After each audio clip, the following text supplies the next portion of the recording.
Alright, what's up everybody? Hope everybody's doing good. Finally wanted to do this video about how it organized against AI trucking. I'm going to try to shoot that and then shoot a 3-month into my own authority and what I think of that. So I'm going to try to bang these both out. So first one, long awaited, took me way too long for what I'm putting into this. I apologize. But my background in organizing, coming into trucking, I'm sure any of us that take over, that come in with other fields, we kind of can bring some of our field into this and say like, this experience would help with that. Specifically when I watch over the last 4 years of trucking strikes, trucking organizing, specifically this stuff when they took their trucks to DC. And just, I feel like it's worth the time if a couple people want to listen. And I feel also like quite a few of the trucking community kind of watches these events more with popcorn than anticipation. And that's unfortunate. Dude Richie Rich is always talking about how we really need people to advocate for us. And unfortunately, usually the populations that need somebody to advocate for have to figure out how to advocate for themselves. So in that vein, it's like just kind of simple things that I just, if it were me, these are things that I would look at. And so the one that I want to talk to, what is it, babe? I'm 46. 47. You're turning 47. But I'm 46 now. Yeah. Yeah. Don't be like that. So yeah, I thought I was 45, and apparently I've been 46 for a second. So at 46, realistically, AI trucking is something that is probably going to start heading to the market in my career lifetime with trucking. You guys that are a little bit shorter might not need to worry about it, or maybe you do. Maybe there's precedence for seeing how quickly this stuff comes out, So with that, let's kind of get into this. I don't want to try to make this too long, and I want to make this mostly like useful information. So starting with the hypothetical, that's not really that hypothetical that much these days. What would you do to organize for AI? And so the first thing you have to do with any kind of effort is you have to analyze your situation, which is one of the many things with trucking organizing, I guess, just blows my mind. So you have to understand who's on your side. Well, first you have to understand what is the goal. So if we are asking this hypothetical question first, you need to figure out what is your goal. Are you trying to stop a county measure? Are you trying to start a state measure? Are you trying to change a federal law? And then understanding realistically what goes into those things. If you're going to try to stop AI trucking in your hometown, that is going to be a significant smaller fight than it would be if you were trying to change national legislation. So a lot of times what I would see with the Biden stuff is everybody would start at DC. They'd start at the White House. They'd start at the most complex place to try to change legislation. And usually this stuff kind of works like making a snowman. You got to start with a smaller ball and you got to roll it. And then once the base on that first ball is there, then you work up and then you build up.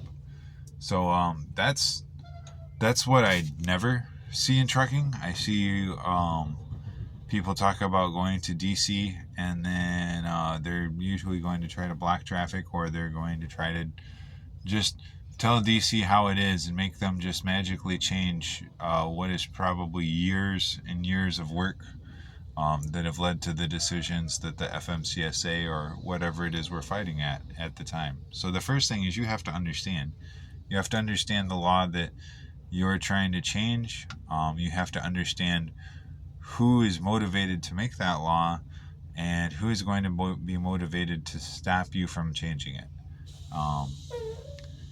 If you're starting at DC, I don't think you're probably taking a lot of time with that. And I think it's important for trucking as a whole to recognize that we barely have the organization to change local laws, probably. OOIDA is doing a lot. ATA, I would very much argue, is anti-trucker more than trucker. So you got to understand where the efforts are at and understand the strengths of trucking and understand the weaknesses of trucking. When we make a call to go to DC and block all the roads to DC or whatever, you're asking business owners to stop doing their business and make a change and go out of that. Usually asking with like 2 weeks of planning, which is ludicrous. I helped organize the climate march in New York where there was 400,000 people. We were working on that well over a year before it was even announced. I mean, that was just action for one weekend. That wasn't trying to change the law. If you look at what TV host Jon Stewart, when he quit the Daily Show and he tried to get the rights for 9/11 workers, when you see the amount of time it took him when he stepped back from the Daily Show and the years, almost 5 years of organizing of somebody the caliber of Jon Stewart, who has the accolades that he had, and how much work it was just to get something that should have been as no-hitter as yes, we're going to provide health care for the firefighters of 9/11. So if you look at that stuff and then you look at trucking, where we're trying to put something together in 2 weeks, like that's part of the problem. So understanding the layout of this field, understanding the layout of truckers, I would say if we're going to try to realistically do anything about AI, which I think is a noble cause, I know people think it's going to be 50 years away. I don't think that. And I know people think there's some kind of safeguards for safety, or that litigation is going to hold this at bay. And I think if you look at the precedent for companies like Pfizer, if you look at things like the amendments to bills like MAPS 21 and the other things that happen for when large companies or large organizations like ATA want to make these changes, safety isn't a part of the conversation. And litigation is, if you have two sides that are equally financially supported, then litigation is a thing. If you have corporations on one side and you have the trucking community or other smaller communities that aren't organized on the other, realistically looking at the courts, saying that's going to be a fair shake is unrealistic. The other one I've heard is that the financial payout, the trucking, the autonomous trucking is going to come out and wipe out a family, and then there's going to be one class action lawsuit, and that's over. Okay, well, Werner had arguably the most ridiculous lawsuit we've seen in trucking, right? That the one where the trainee was 3 weeks in and he looked groggy, and so then they awarded Werner $25 million or something like that. I can't remember.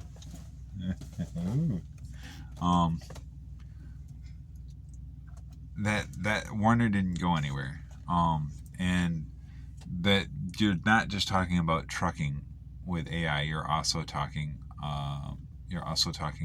about all of the Silicon Valley and crypto investors at this point, because they're the ones diving into this. So it is going to get ramroded through this. And I think realistically, if you look at the things that Pete Buttigieg was saying before he left office, very clearly he was trying to move in that direction.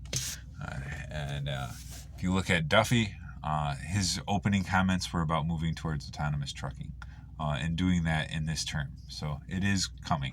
It is. And you guys are going to, I think a lot of people are going to be uncomfortable at how fast you see corporations move in the absence of safety. I mean, look at right before COVID, Pfizer was found guilty in a lawsuit of over 150,000 deaths. It barely made the news. Like, it's a fake veil of this whole idea that some kind of safety is going to undo this legislation. So moving into that, I would say if you're going to start with this, if you're going to start with organizing anything, in trucking or otherwise, the roadmap is inside out.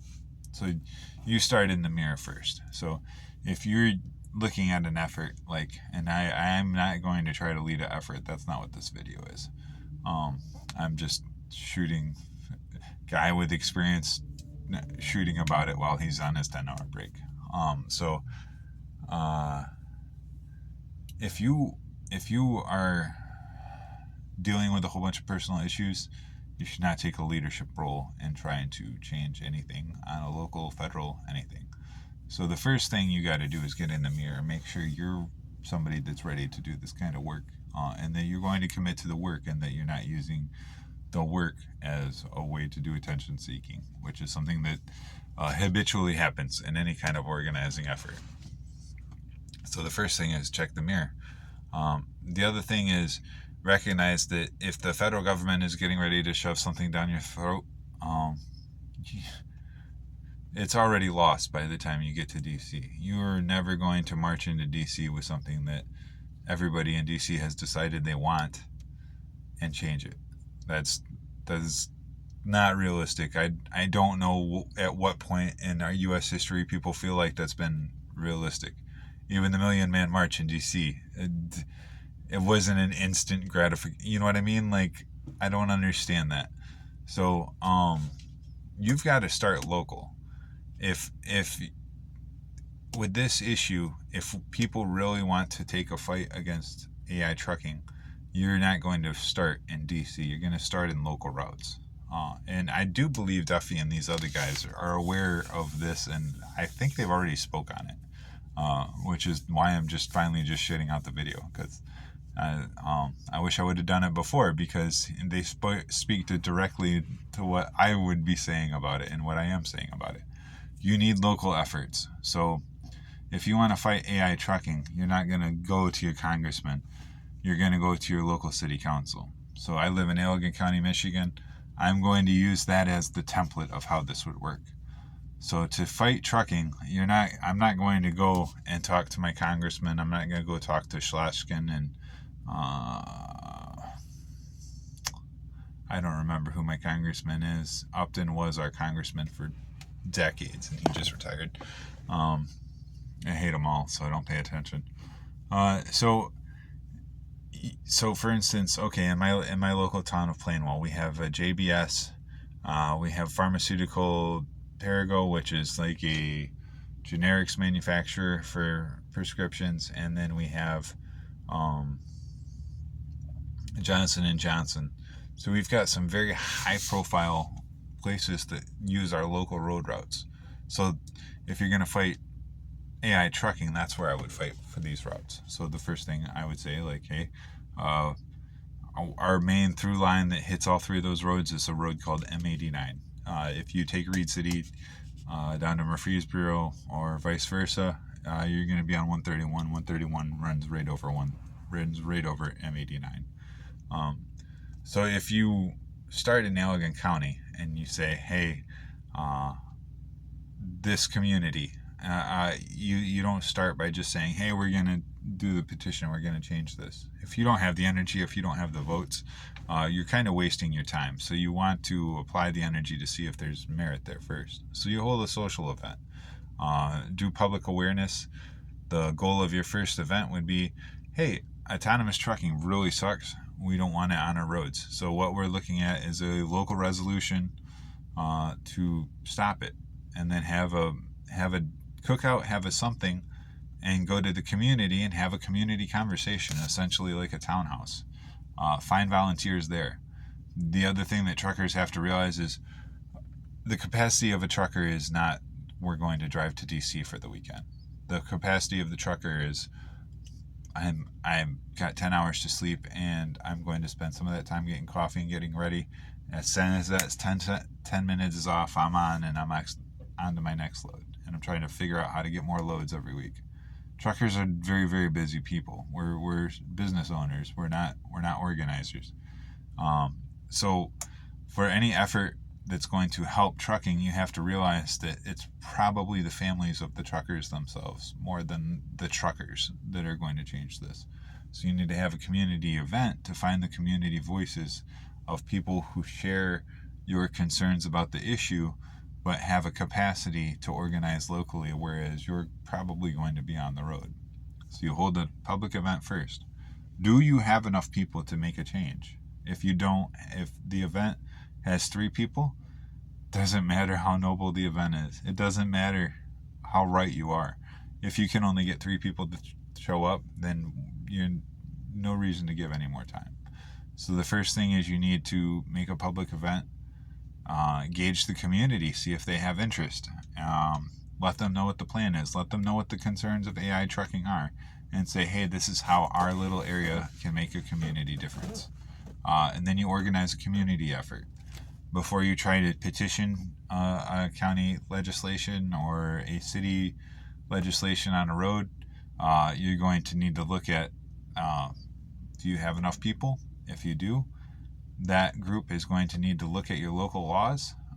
If you're trying to change a trucking law locally, I would say look at something like jake brake laws. Look that up and see if there's a local jake brake. If it is, look at where the jake brake law is located in your local legislative code, because that can change a lot locally. So find the road laws of your local and look at them. See how they're written. Speak with people that legally understand how to read them and how to make amendments, and understand your local process for how to make a change. You're going to look at things for like, what does a petition drive look like? What does it take for a city or county commissioner to bring something up to a vote? What is the power limitations for the local municipality you're asking to change this law, in contrast to the larger? So like, if I'm trying to change a law in Allegan County, what Michigan laws supersede Allegan County that are going to mold how you're going to need to make a legislative change? Michigan, I believe to a varying degree, federal and state also have these umbrella laws that fall for all of the communities within. Now, they might have laws that limit your ability to change road legislation. So again, I would look at something like a jake brake. If it says that you can only make so many changes, look at how you can change a law. So like, for instance, Michigan has a law that would not make you be able to say you can't have an autonomous vehicle just based on it being an autonomous vehicle. However, in Michigan, you could make a law that says over a certain speed, so that you're not completely changing it, over a certain speed or something like that, you couldn't have AI recognition over a level 2 or something like that. So if your state and your hierarchy legislation doesn't allow you to outright ban something, then you need to figure out how you need to limit it without walking around the rules, just like you see federal politicians do with funding and things like that. So you're gonna figure out this effort, figure out what effort works, and then after that, then you do a local campaign.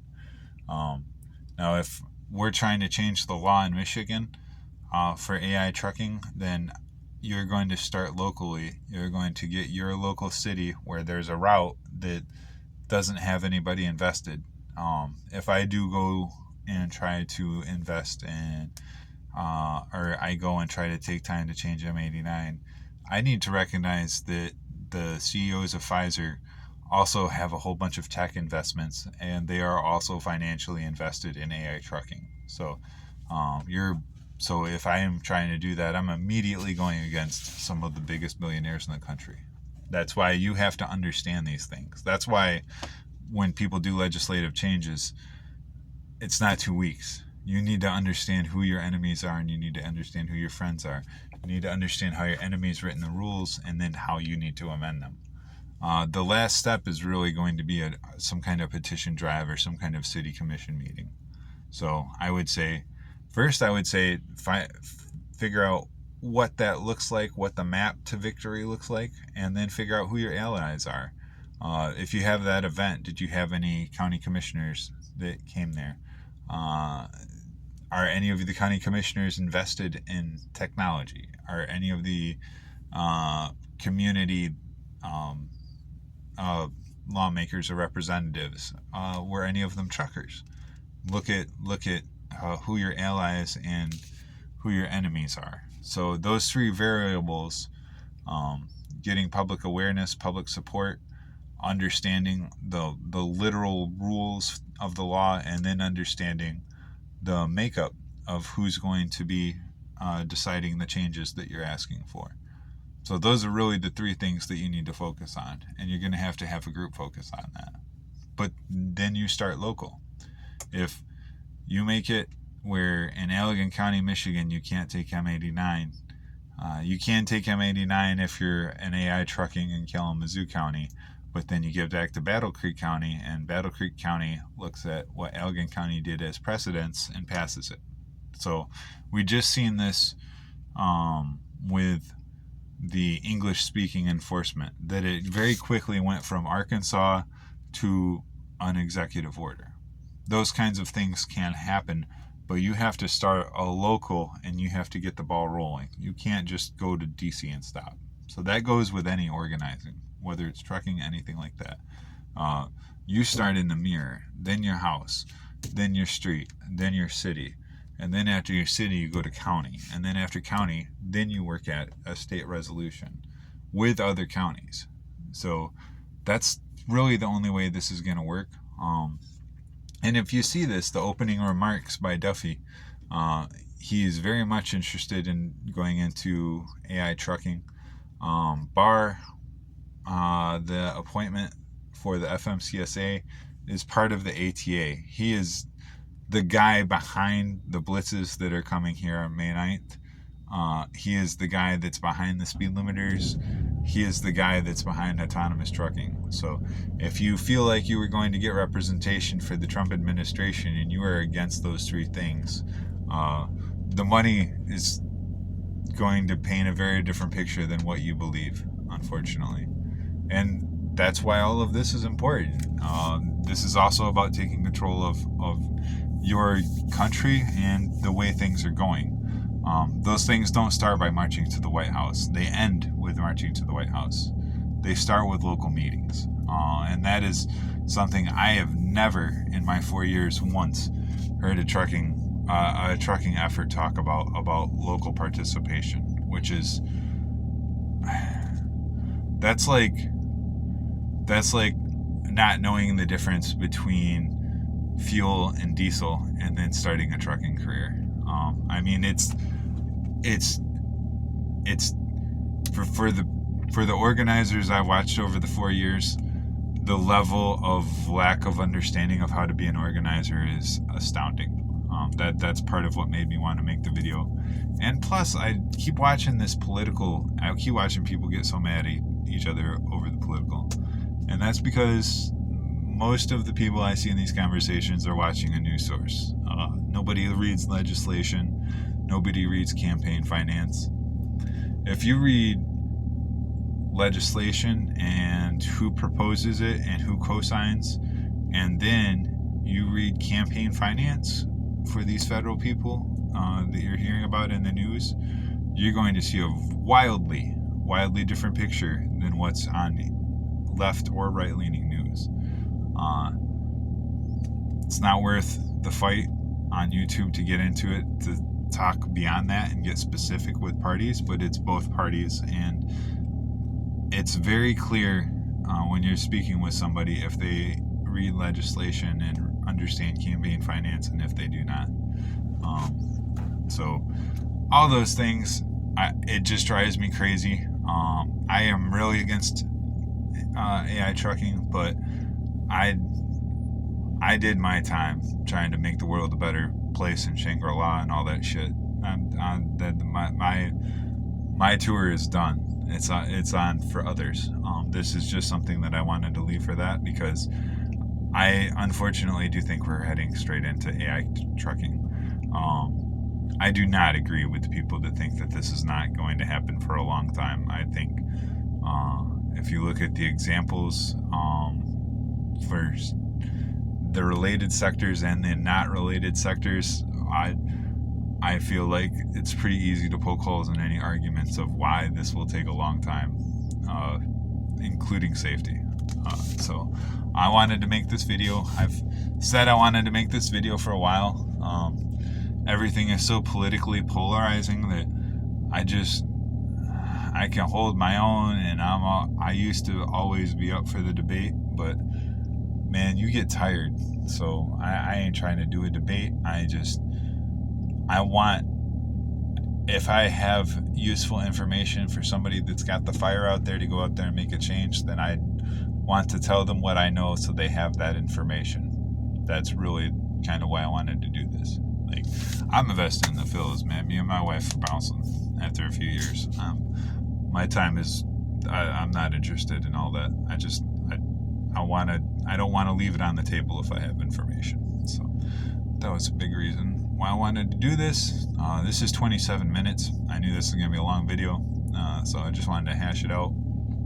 Any specific questions, specific conversation, I'm willing to get into that. I do get political questions from viewers from time to time, which is kind of part of the reason I held on to this video to make it. I'm going to be honest with you guys.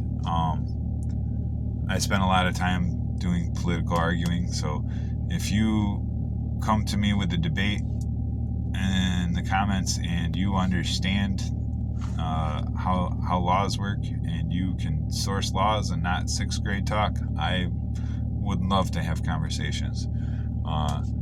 If the best thing you have for political conversation is calling somebody a snowflake or calling them a MAGA something, I'm not going to waste my time with that kind of dialogue. It's embarrassing, quite frankly.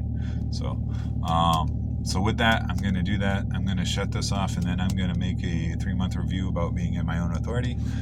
These are released on different days, but I got a little time to kill before that 10-hour clock, and I've had enough coffee to where I can't go back to sleep. So, all right, we're at 28 minutes. I'm shutting the fuck up. This video is done. Thank you. Bye.